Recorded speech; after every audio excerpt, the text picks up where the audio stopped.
안녕하세요. 2026년 8월 23일자 스톡 차트 어널리시스를 시작하겠습니다. 오늘도 엔비디아, 애플, 알파벳, 마이크로소프트, 마이크론, 아마존, AMD, 브로드컴, 메타 순으로 진행하겠습니다. 오늘 이번 주도 순서가 바뀌지 않고 좀 특이할 만한 것은 브로드컴과 메타 사이에 테슬라가 끼어들었다는 건데, 뭐 메타가 안 좋아서 그런 거고, 뭐 테슬라도 최근에 상승세이긴 한데 아직도 브로드컴보다는 미치지 못했다. 이 정도로 말씀을 드릴 수가 있을 것 같습니다. 그러면 엔비디아 차트 먼저 보시죠. 네, 엔비디아 차트고요. 지난주에 여기까지 진행이 됐고, 월요일에 전주 금요일 레벨 정도까지 유지를 했지만 화요일에 개파하겠죠. 그래서 이 트렌드 라인이 뭐 큰 의미가 없어졌고, 이 트렌드 라인도 뭐 의미가 없을 거라고 지난주에 이미 말씀을 드렸었죠.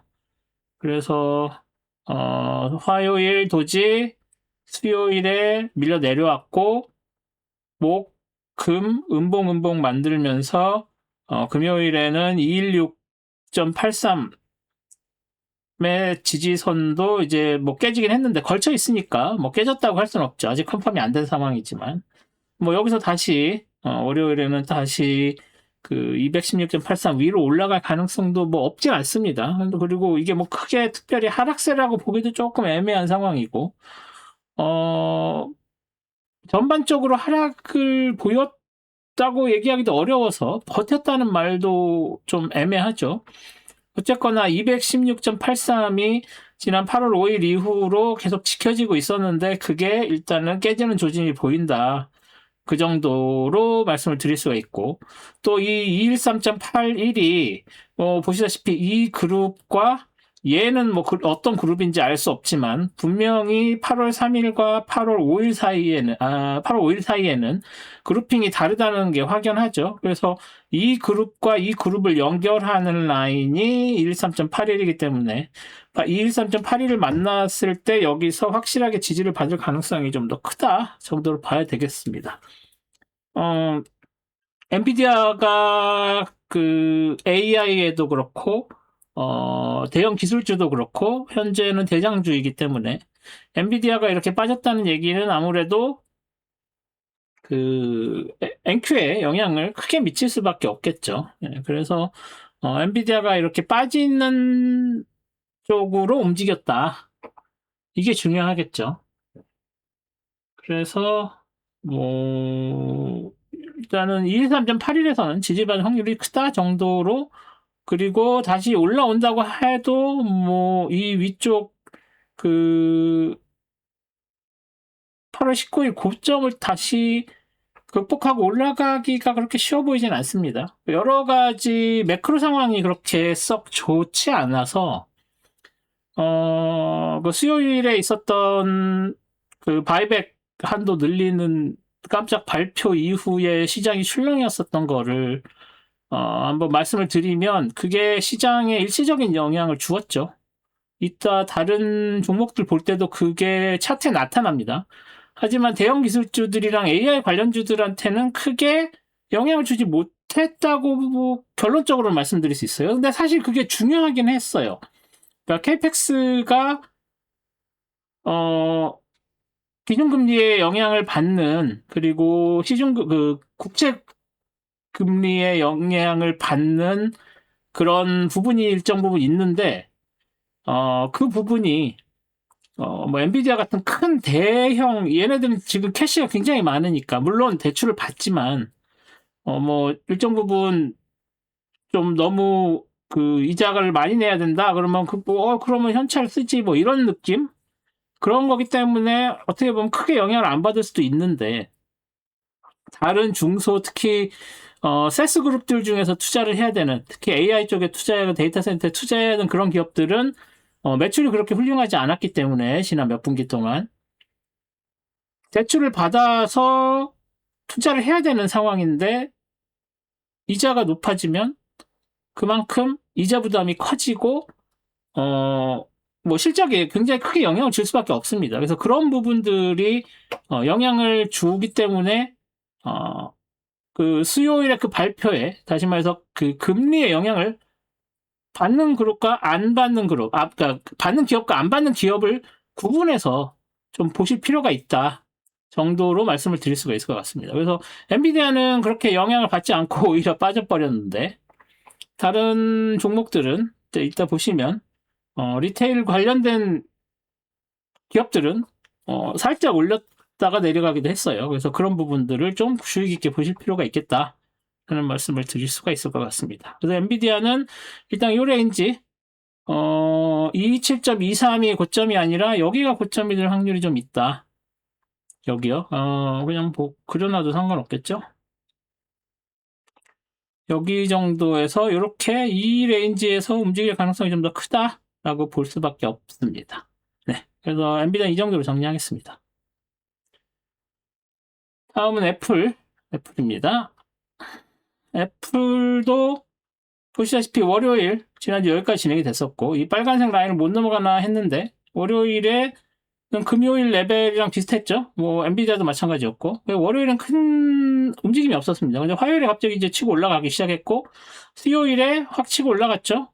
이자 부담이 상대적으로 있는 기업이라고 시장이 판단을 한 거죠. 그런데 뭐 다시 제자리 돌아왔듯이 금리가 금리 얘기를 잠깐 드리면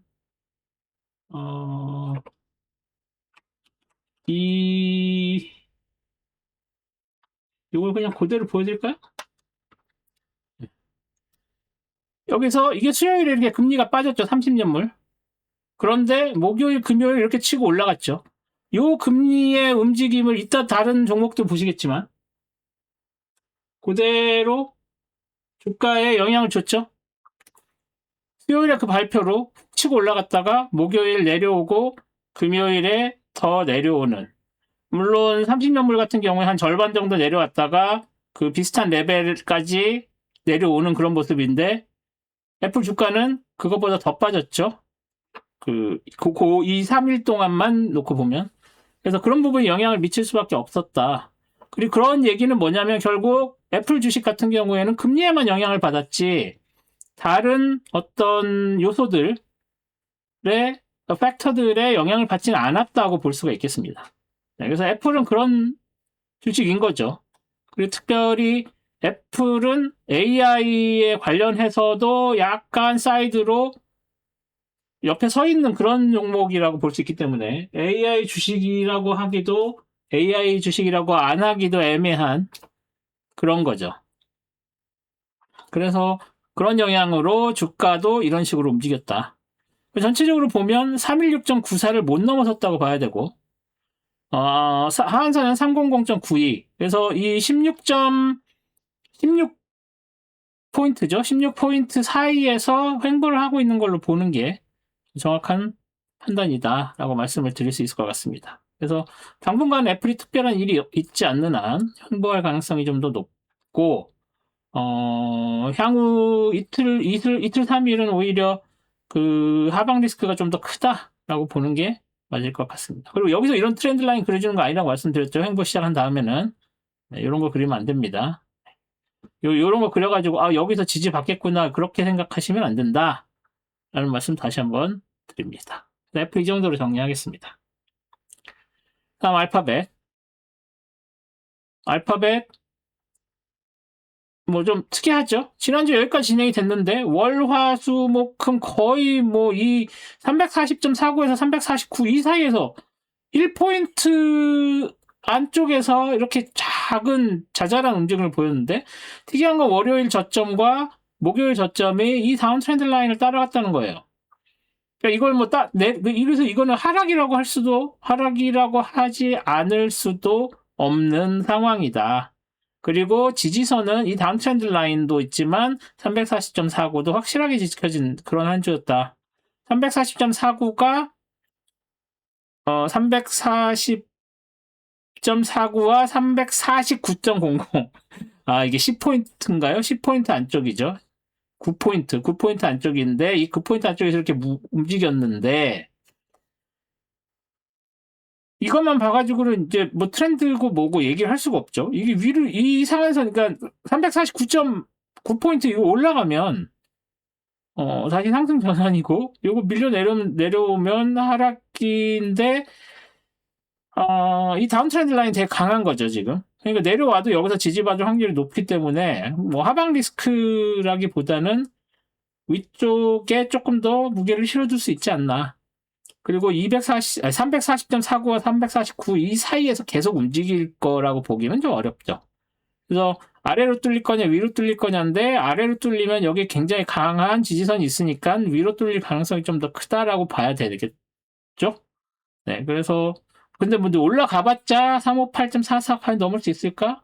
요 다운 트렌드 라인 뭐 그렇게 강한 다운 트렌드 라인은 아니기 때문에 얘는 넘겠지만 358.44를 넘을 수 없을 거라고 보면 뭐 340.49와 358.44 요 사이 그럼 뭐 내려온다고 해도 금방 지지받고 올라갈 거니까 하한선만 조금 더 늘리는 정도? 뭐 그 정도로 보셔야 할 것 같습니다. 뭐 이전에 비해서도 데일리 볼라틸리티가 상대적으로 조금 더 작았다고 봐야 되겠죠. 이 얘기는 뭔가 간을 보고 있다는 얘기라고도 할 수 있는데 특별한 이슈가 없어서이기도 할 겁니다. 근데 다음 주 전반적으로 주식시장이 그렇게 상승할 확률이 그렇게 높지 않아서 그러니까 뭔가 이슈도 없고 뭔가 특별한 게 없어서 엔비디아 실적 발표 그 정도가 단데 엔비디아 실적이 과연 좋을까? 뭐 좋게 실적이 좋다고 해도 가이던스가 잘 나올까?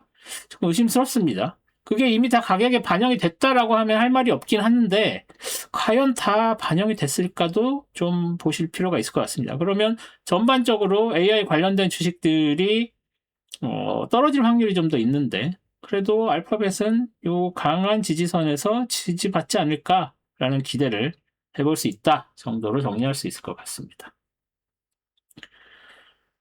다음은 마이크로소프트네요.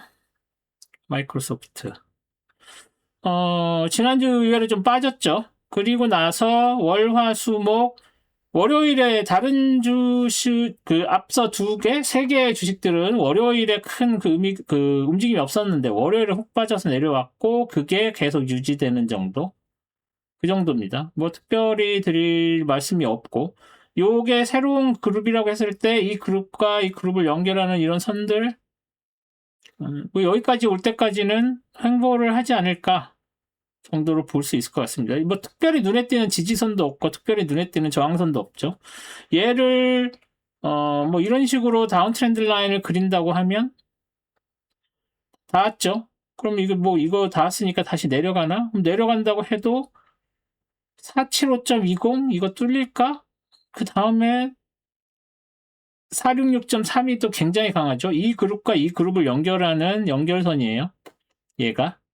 그러면 466.32도 굉장히 강하다고 봤을 때 내려온다고 해도 여기서 지지받고 다시 이 다운 트렌드 라인을 극복해서 올라갈 가능성이 좀 있다고 봐야 되겠죠. 그래서 이 다운 트렌드 라인이 뭐 그렇게 강한 다운 트렌드 라인이라고 보기에는 조금 애매하긴 한데 여기서 한번 저항받았고 여기서도 지금 저항을 받았다면 받은 거라서 다음 주 월요일에 어떻게 되느냐에 따라서 얘의 강도를 해석을 할 수가 있을 것 같습니다.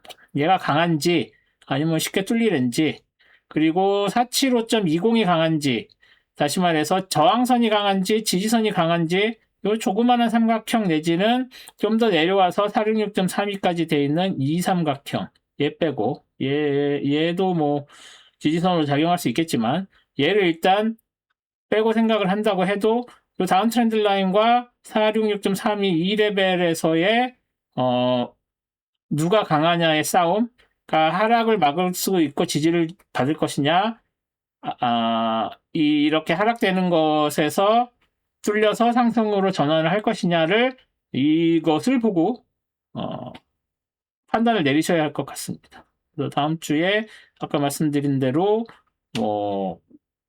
엔비디아 실적 이런 거에 관련돼서 영향을 받겠지만 그런 거하고 상관없이도 마이크로소프트는 조금 하방 리스크가 열려 있지 않나 하는 생각을 해볼 수가 있을 것 같습니다. 그래서 마이크로소프트는 그 정도로 정리하겠습니다.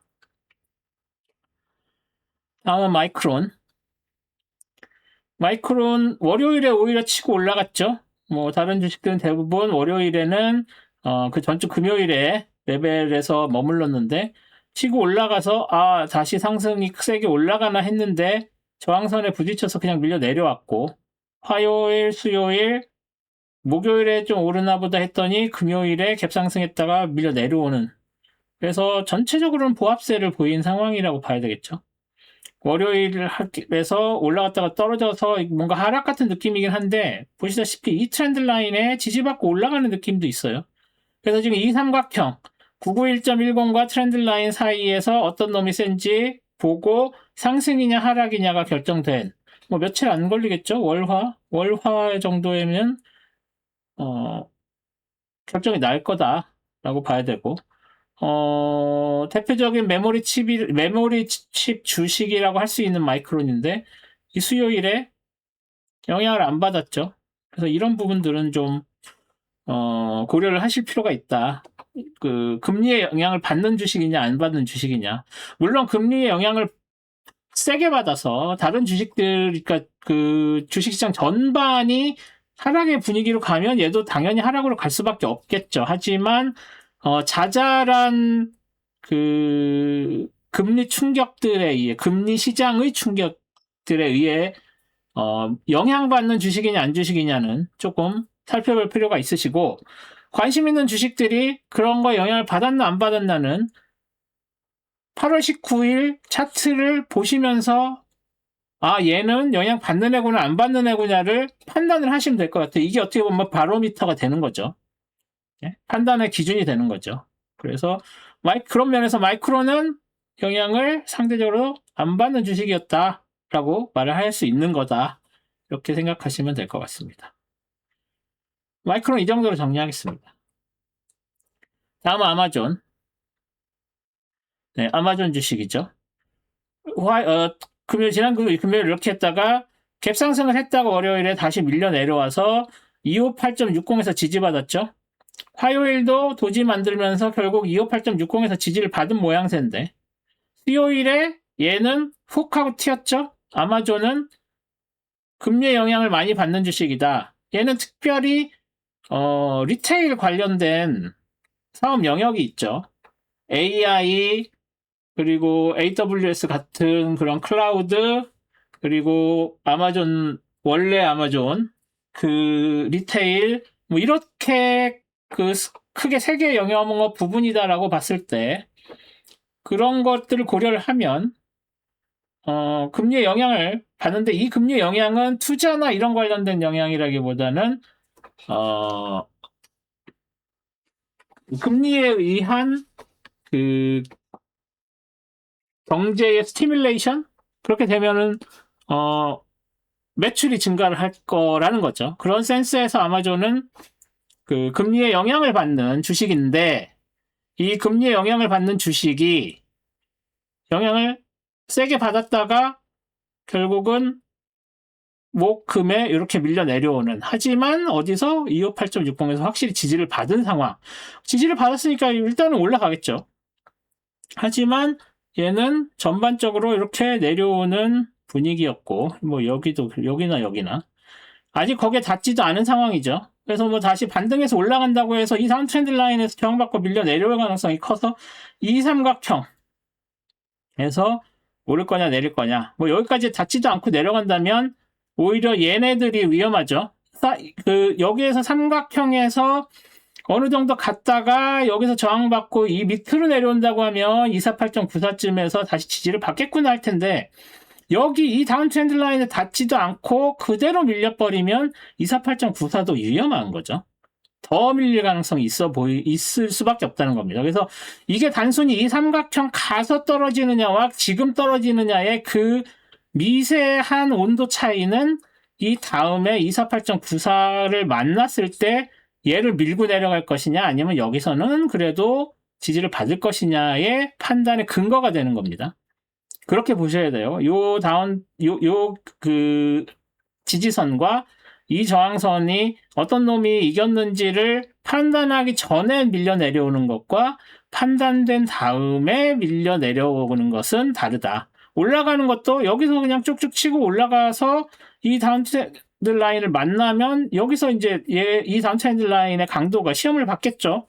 그 시험을 받고 나서 올라가면 여기서는 롱 이렇게 가는 거고, 이걸 뚫지 못하면 뭐 일단 여기까지는 행보구나라고 볼 수밖에 없다. 이렇게 해석을 하셔야 되는 겁니다. 그래서 이런 그림들을 왜 그리는지를 좀 더 정확하게 이해를 하실 필요가 있다라는 말씀을 드릴 수가 있을 것 같습니다. 아마 좀 이 정도로 정리하겠습니다. 오를 것 같아요, 내릴 것 같아요 물어보셔도 그런 대답은 해드릴 수가 없어요. 그걸 기대를 하셨다면 잘못 찾아오신 겁니다. 자, 그러면 AMD죠, 이제는.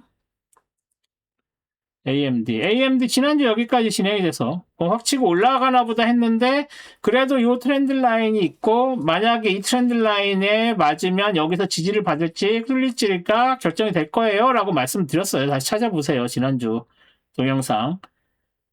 월요일에 금요일 레벨을 어느 정도 지켰고 507.29마저도 지켜지는 분위기였어요, 사실은. 그런데 화요일날 개파락했고 수요일 훅 내려갔고 목요일 조금 회복하나 했지만 금요일에 살짝 밀리면서 망치 도지, 햄머 도지 만들었습니다. 아까 마이크론 볼 때랑 조금 비슷한 느낌인데, 마이크론도 이렇게 빠졌다가 목요일에 조금 치고 올라갔다가 다시 빠져 내려오는 그런 모습이었는데, 전체적으로는 이 469.22에서 지지받고 버텼다고 봐야 되겠죠. 그렇지만 마이크론하고도 조금 분위기가 다르죠. 살짝 더 밀리는 느낌이 있습니다. 이 느낌이 메모리냐 아니냐, 같은 하드웨어 칩 매니팩처러임에도 불구하고 미묘한 차이가 이렇게 느껴지는 거죠. 이따가 아니라 다음에 보실 브로드컴 같은 경우도 마찬가지입니다. 메모리가 아닌 칩, 그리고 GPU 관련된 그런 칩은 일단 부진했다. 뭐 아까 엔비디아도 보셨지만 좀 더 부진했다라고 보시는 게 맞고요.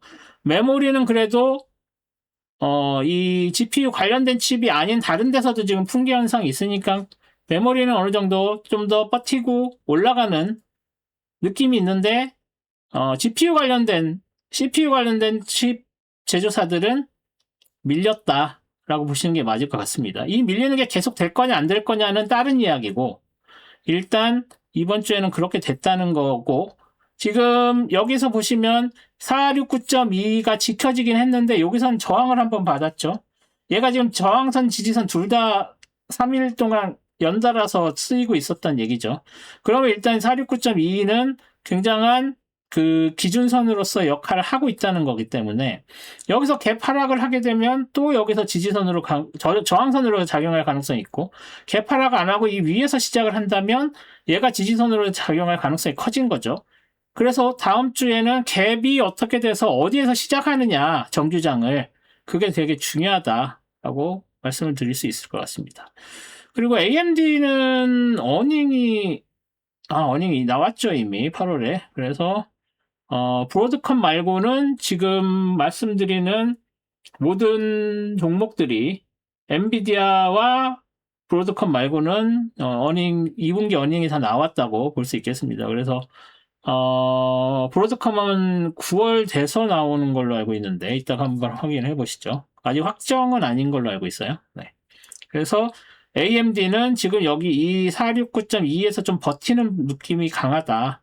그리고 뭐 내려온다고 해도 얘는 뭐 그렇게 강한지 모르겠어요. 어쨌거나 뭐 여기에서 이렇게 올라가는 것도 있지만 여기에서 이렇게 가는 것도 있죠. 그죠? 그래서 여기에서 이걸 따라서 지키고 올라갈지 조금 더 밀릴지, 밀리게 된다면 437.23도 있고 얘도 있죠. 얘도 뭐 굳이 해놓는다면 해놓는데 이렇게 된 거죠. 그래서 지지선은 이렇게 있고, 다시 올라간다고 하면 507.29 레인지 정도일 텐데 올라가 봐야 될 것 같습니다. 얼만큼 세게 올라가는지, 강하게 올라가는지를 봐야 느낌이 오는 거라서, 일단은 과연 이 트렌드 라인을 극복하고 하락을 다시 할지, 469.2가 지지선으로 확실하게 작용을 할지, 지지선으로 작용을 안 하면 그 다음에 여기 있는 트렌드 라인 3개, 뭐 이거 포함하면 4개, 이게 지지선이고, 올라가면 뭐 얘까지는 안 가고 507.29까지는 바로 달려갈 수 있지 않을까. 그 정도로 말씀을 드릴 수가 있을 것 같습니다. AMD는 이 정도로 정리하겠습니다. 다음 브로드컴이네요. 네, 브로드컴. 역시 밀려 내려왔죠. 금요일에 여기까지 밀려 내려왔다가 비슷한 레벨에서 시작을 했지만 갭 상승했다가 밀려 내려왔지만 뭐 하한선가 저점까지 내려가진 않았고요. 금요일 저점까지는. 그런데 개파락해서 화요일, 개파락해서 수요일. 수요일에 기준금리에 의한 영향을 받지 않는 주식. 그리고 목요일 도지, 금요일 도지. 그리고 360.66이 지켜짐. 뭐 이 정도로 볼 수 있겠죠. 뭐 여기 얘에서 지지를 받았다? 뭐 그렇게 얘기할 수도 있겠지만 그렇게 중요해 보이지 않습니다. 이 레벨은. 그래서 안 하겠고요. 가파르게 내려오긴 했는데 여기에서 무슨 트렌드 라인을 이렇게 그리는 건 의미가 없죠. 너무 가파르기 때문에. 그래서 뭐 여기에서 이렇게 되는 거 아직 멀었죠. 뭐 이거 놔둘 수 있지만 그거 말고도 레벨들이 너무 많아서 굳이 이 트렌드 라인은 그리는 게 의미가 없습니다. 이 다운 트렌드 라인의 기울기와 지금 떨어지는 기울기가 이렇게 가파르면 이 정도는 뭐 놔둘 필요가 없죠. 고려할 필요가 없다는 의미입니다. 그래서 이렇게 내려와서 여기서 지지를 받아서 이제 다시 올라갈 것이냐. 여기서 이렇게 지지받고 올라갈 때도 이 372.97이 뭐 오실레이트를 하는 어떤 기준선으로 쓰였죠. 이 레벨이. 그렇기 때문에 여기서도 올라가다 다시 내려와서 여기서 할 때도 뭐 갭 상승해서 이렇게 하고 올라가 버리면 그럴 이유가 없지만 그게 아니었으면 여기서 다시 이렇게 오실레이트 할 가능성이 큽니다. 그래서 372.97이 은근히 중요한 레퍼런스 라인이 되고 있어요. 지지저항선도 아니면서도. 그래서 그 부분을 좀 브로드컴 같은 경우에는 좀 케어를 하셔야 될 것 같습니다. 네, 그래서 뭐 당분간은 여기에서 이렇게 했던 것처럼 386.48하고 360.66 사이에서 372.97을 중심으로 이렇게 오르락 내리락 할 가능성이 좀 더 있어 보인다. 그럴 가능성을 고려하셔야 되겠다라는 말씀을 드리면서 브로드컴을 정리하겠습니다. 다음 마지막으로 메타네요. 이거 메타 빼버려야 되나? 항상 할 때마다 고민이 됩니다. 그렇다고 해서 테슬라를 넣을 수도 없고 그 밑에 건 의미가 없고 그래서 그냥 브로드컴까지 8개만 할까라는 생각도 하는데 보시다시피 메타 보면 뭐 이렇게 훅 치고 내려왔다가 또 금방 올라와요. 이 정도 있을 때는 테슬라보다 못하다가 이 정도만 있어도 테슬라보다 높이 브로드컴 바로 뒤에 있어요. 그러니까 쉽게 빼기 어렵죠. 그런 상황이고 일단 월요일날 훅 빠져서 내려왔습니다. 일단 얘부터 뭔가 다른 주식들하고는 다르죠. 이거 뭐 펀더멘탈을 기반한 거라고밖에 볼 수가 없죠. 메타 자체에. 화요일 쭉 빠지고 그리고 수요일에 어떻다? 기준금리가 아니라 국채금리에 영향을 받은 주식인 거죠. 쟤도. 도지라서 조금만 받았다라고 해석할 수도 있고 그 다음에 목요일에 도지, 금요일 도지, 뭐 하락 도지, 그러니까 음봉 도지, 양봉 도지인데 얘를 이거 반등했다고 해드릴 수 있을까요? 일단 월요일, 화요일 하락이 너무 커서 얘를 뭐 반등이라고 얘기하기도 좀 그렇고 여기다가 뭐 이런 트렌드 라인 그리는 것도 웃기고 패턴이 없는 것 같죠? 그냥 뉴스 나오는 것들 내부에서 나오는 정보들에 의해서 왕창 팔았다가 왕창 샀다가 뭐 이런 느낌이 강합니다. 이거는 무슨 패턴 분석이니 뭐니 얘기하기가 되게 어려운 주식이죠. 이럴 거면 차라리 이런 주식은 트레이딩을 안 하는 게 낫죠. 그쵸? 그래서 뭐 메타 너무 미워하시는 거 아니에요? 뭐 이렇게 얘기하시는 분들도 계시는데 미워서가 아니라 그냥 프레딕터블 하지 않아서입니다. 프레딕터블 하지 않으면 분석을 할 수가 없고, 분석을 할 수 없으면 트레이딩을 할 수가 없어요. 뭐, 여기서 이 정도? 이 정도라고 했을 때. 뭐, 없죠? 여기서 뭐, 이렇게 지지받고 하는 건덕지가 없죠? 얘가 아닌데요? 얘죠, 얘. 얘를 여기다 갖다 붙여야 되겠죠? 이렇게 되는 건데. 이거 뭐, 이 다운 트렌드 라인은 확실해요. 그죠?